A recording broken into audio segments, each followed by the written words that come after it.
com vocês? Eu espero que sim, vocês já conhecem esse ambiente, não é verdade? Tenho certeza que sim. Então, vamos lá! Hoje nós teremos aula de geografia e nós aprenderemos sobre a organização político-administrativa, tá bom? Nós vamos estar compreendendo como é a organização política do nosso país, tá bom? Como é organizado, como eles fazem, né, para organizar todas essas questões político-administrativas do nosso país, tá bom? Esse conteúdo está no livro de vocês, volume 1 de Geografia, lá na página 27, tá bom? Nós estamos na página 27 para falar sobre a organização político-administrativa do país. Nós sabemos que o território brasileiro, ele está organizado de acordo com o artigo 1 da Constituição brasileira, tá bom? Mas para que a gente consiga compreender para que a gente possa compreender os conceitos desse artigo, a gente tem que identificar, tem que reconhecer alguns tópicos. Quais são esses? O que é uma república, o que é federativa, o que é a democracia e o que é o presidencialismo. Nós temos que aprender essas 4 definições para que a gente consiga identificar direitinho o que é essa organização político-administrativa de acordo com o artigo 1º, né, da Constituição brasileira, tá bom? Vamos lá. Vamos aprender primeiramente o que é a república. Diz assim: república é uma forma de governo na qual o chefe de Estado é eleito pelos cidadãos ou seus representantes com tempo de mandato limitado em períodos pré-definidos. Ou seja, nós convivemos numa república, certo?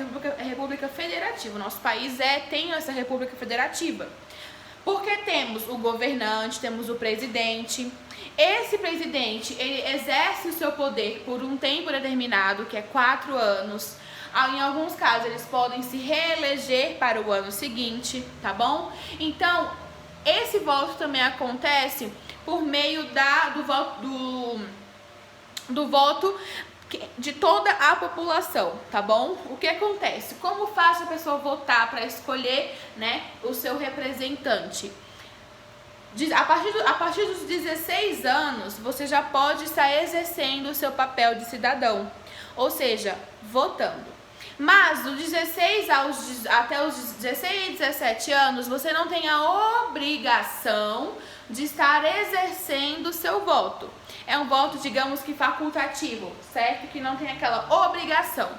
Mas a partir dos 18 anos de idade, você tem a obrigação de exercer o seu papel de cidadão, votando nos representantes do nosso país, tá bom? Seja ele o presidente, o governador e assim por diante, que são, digamos, os principais. Mas abaixo disso tem todas umas outras funções que também estamos votando, vereador e assim por diante, tá bom? Vamos lá. Federativa, sistema de governo que reúne vários estados em uma só nação e preserva a autonomia de cada uma das unidades político-administrativas. Gente, vamos lá. Esse sistema de governo, ele reúne, né? O federativa, no caso, é um sistema de governo que reúne vários estados em uma só nação. Ou seja, nós já estudamos que o nosso país, ele tem 27, né, unidades da federação, sendo 26 estados no Distrito Federal. Ou seja, a República Federativa, ela representa o nosso país por completo, tá bom? Então, as decisões as leis que forem feitas, que forem definidas, certo? Tudo que for acontecer por decisão do presidente, que é o maior, né? Ele vai estar afetando, né, todo o nosso país. O nosso governador, que é o ibanês, ele vai estar gerindo algumas informações, algumas leis, algumas decisões que vai afetar diretamente somente o Distrito Federal. Como nos outros estados tem os seus governadores que vão estar definindo leis, vão estar definindo ações, né?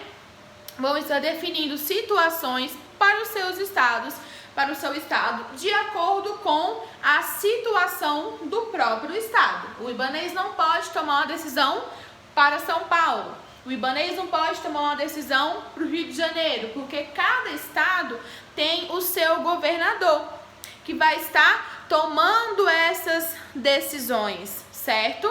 Claro, ele não toma uma decisão sozinha, ele precisa de toda uma reunião com os vereadores, com as outras pessoas políticas, né? Para poder, de fato, estar decidindo e definindo o que é melhor para aquelas pessoas que convivem naquele estado, tá bom? Vamos lá. Democracia. Sistema político representado pelo conjunto de decisões vindas pelo povo. Gente, a democracia, ela significa, né, que o povo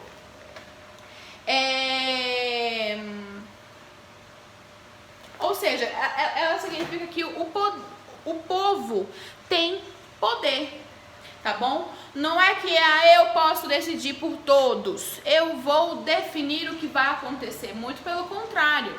Mostra que o povo tem voz. Nós podemos interferir de alguma maneira em algumas decisões. Não quer dizer que eu vá lá fazer uma rebelião por conta de uma decisão que foi tomada, muito pelo contrário.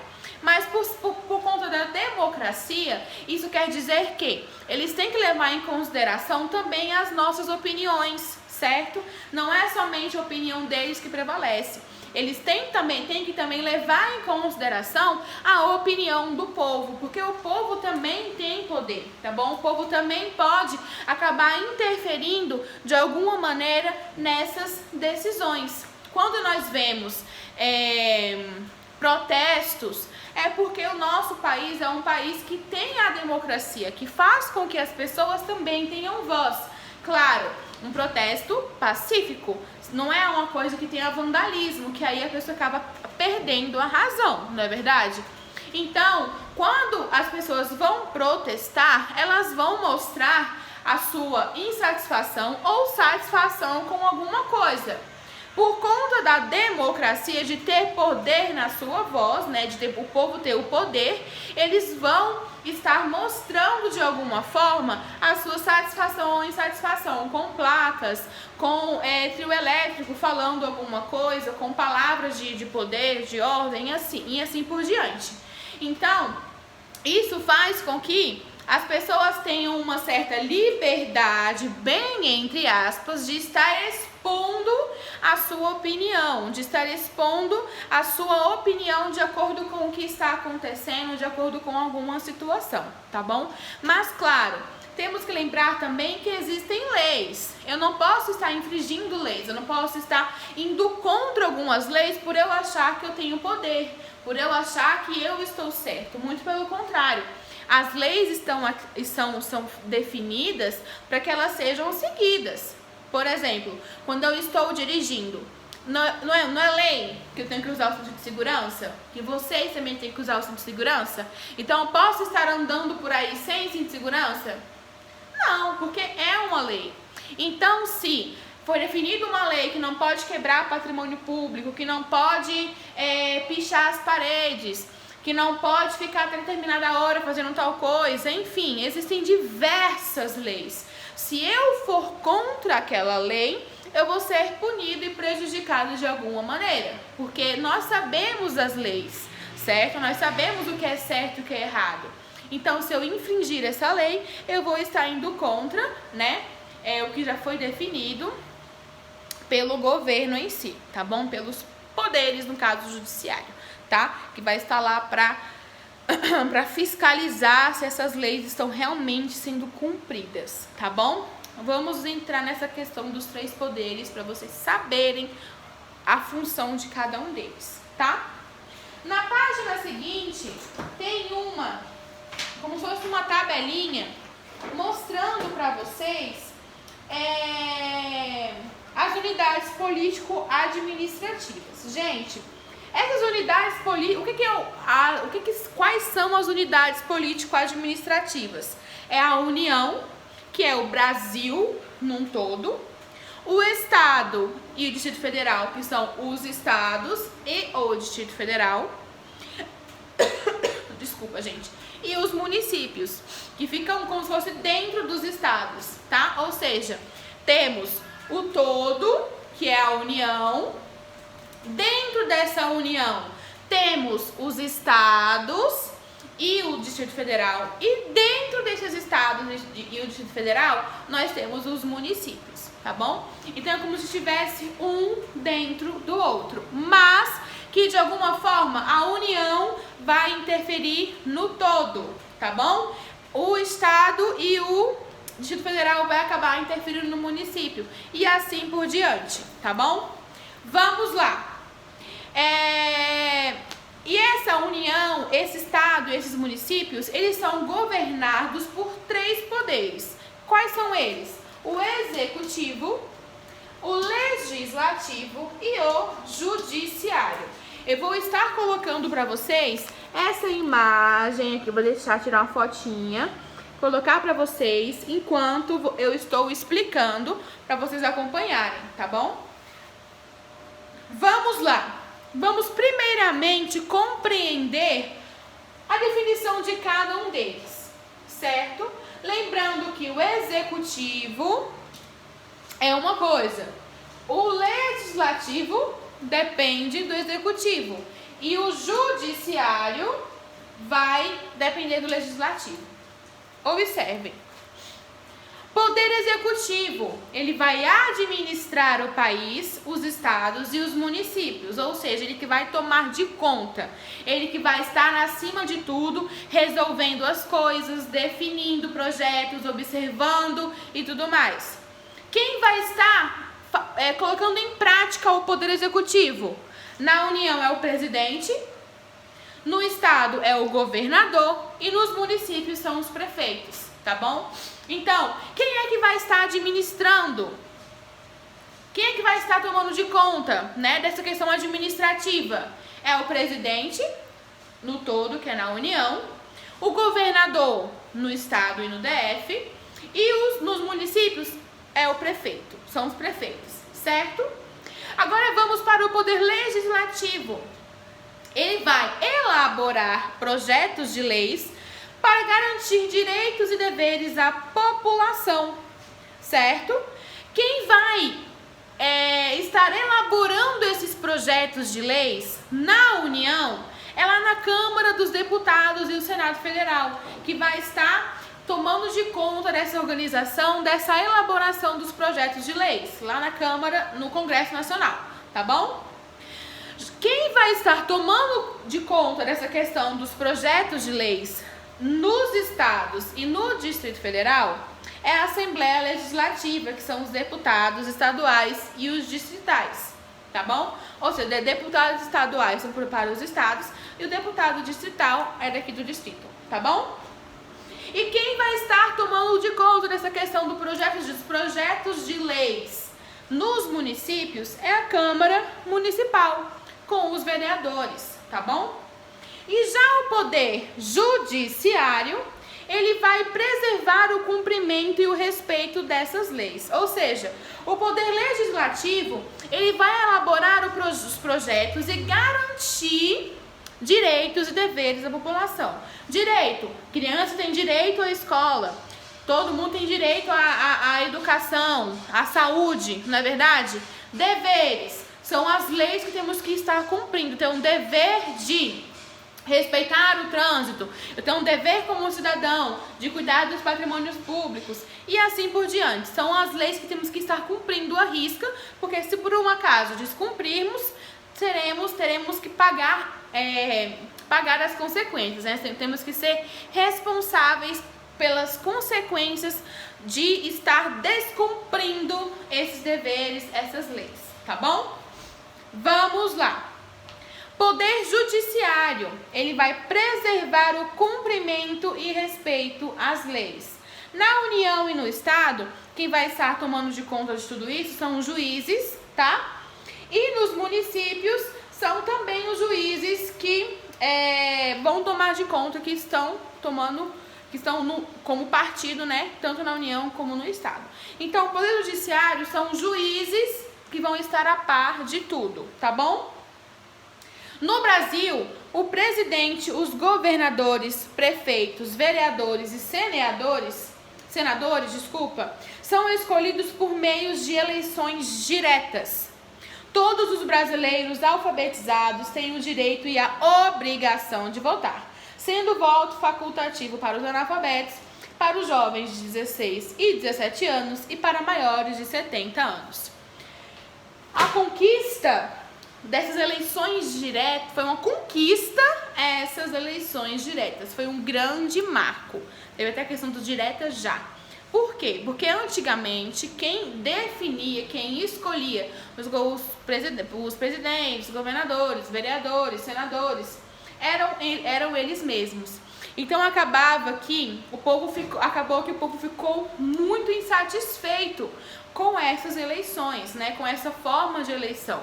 Porque acabava que deixavam as pessoas insatisfeitas. Porque o que eles vinham fazendo, né, com a organização do país, estava deixando todos insatisfeitos. Então eles fizeram manifestações, pediram diretas já, né, que são as eleições diretas, e a partir daí eles começaram a exercer o seu papel de cidadão. Mas nem todos poderiam exercer esse papel. Antigamente, mulheres não votavam. Quem votavam só eram pessoas que tinham um poder maior. Homens votavam, era acima de 21 anos de idade, se eu não me engano. Então, existiam todas essas questões. Hoje em dia, né, depois de muita luta, conseguimos abranger mais, aumentar mais essa questão das eleições diretas. Podemos todos votar. Os analfabetos, da mesma forma que os de 16 e 17 anos, tem ponto facultativo, ou seja, não é obrigatório o voto deles. Mas, a partir dos 18 anos de idade, é obrigatório que você exerça seu papel de cidadão. E vamos parar para pensar, gente, e compreender o tanto que você exercer seu papel de cidadão é importante. A sua contribuição, seu voto, faz toda diferença, tá? Então, as eleições são importantes para que a gente possa escolher alguém que represente bem o nosso país, que represente bem o nosso distrito, que represente bem a nossa cidade. A gente tem que estar consciente quando for fazer esse voto, né? Pesquisar sobre as propostas, pesquisar sobre os projetos que essa pessoa tem, né? Se por acaso for escolhida, a gente tem que pesquisar bastante antes de estar votando, porque o seu voto vai gerar uma consequência. Não é porque sou apenas um, não. Mas quando o seu voto se junta com o de várias outras pessoas, acaba gerando uma consequência, seja ela boa ou seja ela ruim. Por isso que a sua participação, que é quando vocês puderem, é claro, né, estar votando, é de extrema importância, tá bom? Para que a gente possa estar colocando alguém responsável que possa estar cuidando do nosso país, do nosso distrito, dos outros estados, não é verdade? No caso que eles vão votar nos seus respectivos estados, na nossa cidade. Então a gente tem que estar escolhendo alguém que cuide bem. Eu vou escolher uma pessoa que está cuidando muito mal, que tem projetos ruins, que vai fazer coisas ruins? Não, porque a gente não quer ninguém ruim tomando as decisões pra gente, não é verdade? Então a gente tem que ter muita consciência, né, muita tranquilidade, tem que saber em quem estamos votando.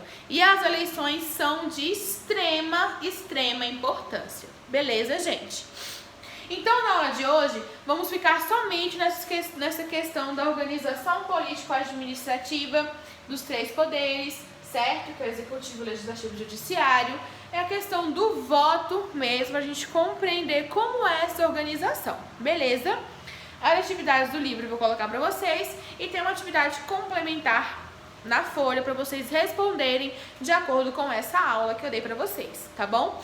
Qualquer dúvida, mandem nos comentários, tá bom? Que eu estarei respondendo para vocês. Não se esqueçam de tirar foto e me enviar novamente para atividades respondidas, tá bom? Um grande beijo para vocês e até a nossa próxima aula.